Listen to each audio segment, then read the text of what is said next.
Good day, welcome to Mentorku Learning Center. This is Miss Margaret speaking. Today's topic is about the use of imageries in writing. Here's the question, what is imagery? By definition, what's called imagery refers to the kind of descriptive language that engages the human senses. Here's some key details about imagery.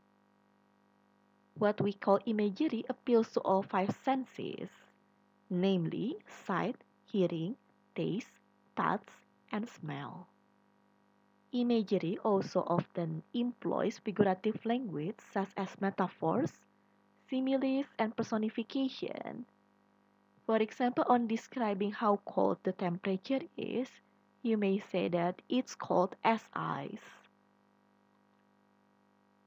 Imagery is strengthened if you use stronger verbs and more specific adjectives. What is a strong verb? A strong verb is a more specific version of the more general kind of verb. For example, for the general kind, you can have the word walk. While it serves its purpose well enough, it doesn't actually tell how the character is walking.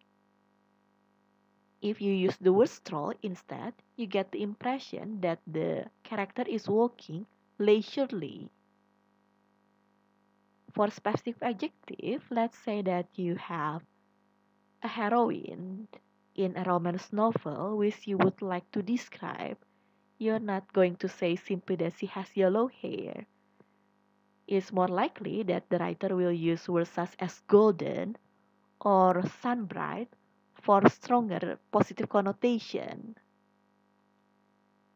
It has to be remembered that imagery doesn't have to be literal.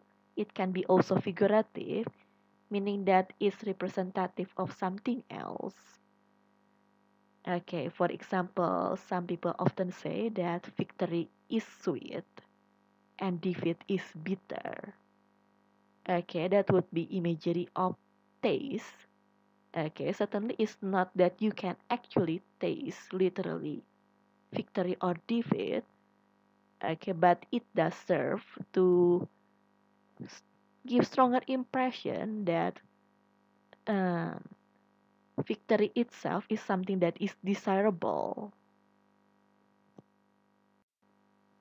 What imagery can be used for?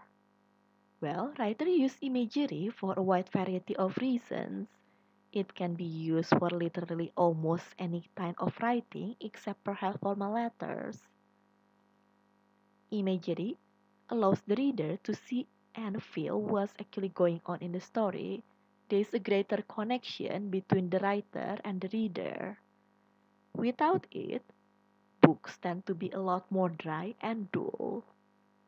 It can also tell the reader more about the places and the people than simply literal explanation.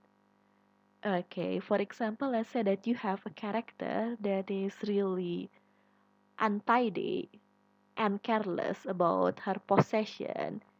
Okay, you can see this character. You can see the characteristic from the description of the person's room, for example.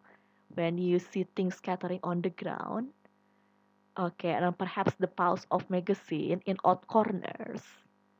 Okay, this can let you see the character better than simply saying, okay, she is messy and careless. Imagery is also a good way to set the atmosphere. This is employed to the max when people are making horror novels.